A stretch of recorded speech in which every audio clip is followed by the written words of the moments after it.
On May 14, 1948, David Ben-Gurion declared the independence of the State of Israel. After months of large-scale sabotages and harmful strikes by the Haganah and the Irgun, the British finally withdrew from the former British Palestine, now called the State of Israel. The resolution of the Dutch Committee for Palestine was adopted by 33 votes. Being a Jewish state in the middle of Islamist countries in the Middle East was no easy thing, especially when they had declared war on them. This meant that they would need to counterarrest the numeric inferiority they had over the enemy with accuracy and strength. And one of the most effective ways to achieve this seemed to be the air.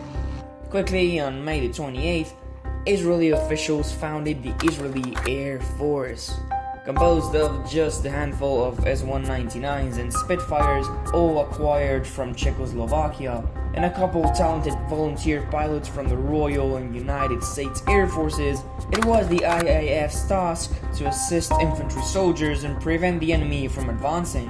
It seemed quite successful in its early days, scoring its first air-to-air kills on June 3rd when 2 Egyptian DC-3s were shot down. From this point on, the IAF was shaped by the leadership and skill of one man, Ezer Weizman.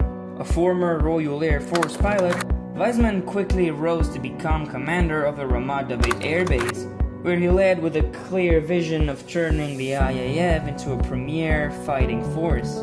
Under his command, Israel's air tactics evolved rapidly, and his expertise in air combat set a new standard. As the IAF transitioned to jets in the late 1950s, acquiring Meteors, Mystères, and later A4s, Weizman was instrumental in adopting these advanced aircraft into effective battle strategies, enhancing both offense and defense. In the Six-Day War, Weizman's influence was undeniable. He played a key role in the planning of the opening air strikes that crippled the Egyptian, Syrian, and Jordanian air forces within hours, achieving air superiority that would determine the outcome of the war. This success drew the attention of the United States, which granted Israel the F-4 Phantoms, further boosting the IAF's capabilities under Weizman's leadership. Weizman's legacy in the IAF became foundational to Israel's defense strategy. His leadership paved the way for future advancements, including the acquisition of the American F-15s and F-16s in the late 1970s and F-35s a couple years ago.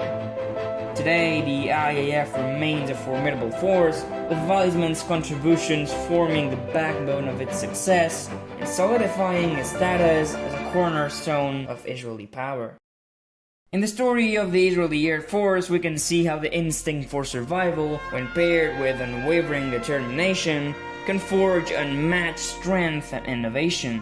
It reminds us that even in the face of overwhelming odds, the drive to endure and the will to excel can inspire us to build something extraordinary. So ask yourself, where in your own life can you turn obstacles into opportunities? What will you create when you refuse to back down? Let this be a reminder to face your own challenges head-on and turn your resolve into real action.